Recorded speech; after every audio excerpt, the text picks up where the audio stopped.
બેસી ગઈ છે આજે લાસ્ટ ડિનર કરો એ દિયું લાસ્ટ કે લાસ્ટ નહીં હજી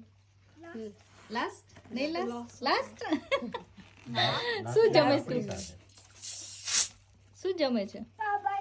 પાવભાજી દિયાના ભાવે તને પાવભાજી એ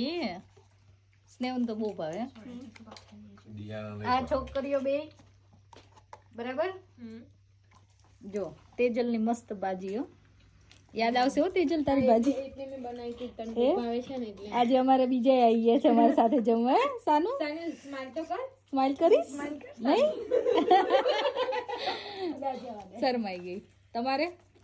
તેજલે બનાવી ની પાવભાજી પછી તે પાવભાજી ચેન્જ કરી છે એ ને પાવભાજી પછી મજા તાર પાસેથી હું શીખી ગઈ જો એવું કે છે ખાસ કરીને પેલા પાવ હા એવા હા મસાલા વાળા પાવ હું નથી બનાવતી હવે બનાવવા માંડી એટલે કે છે મિતુલભાઈ ને બરાબર દિયાના થોડી ચલો બધા જમવા આજે ભાજી પાવ જ્યુસ ભૂલી ગઈ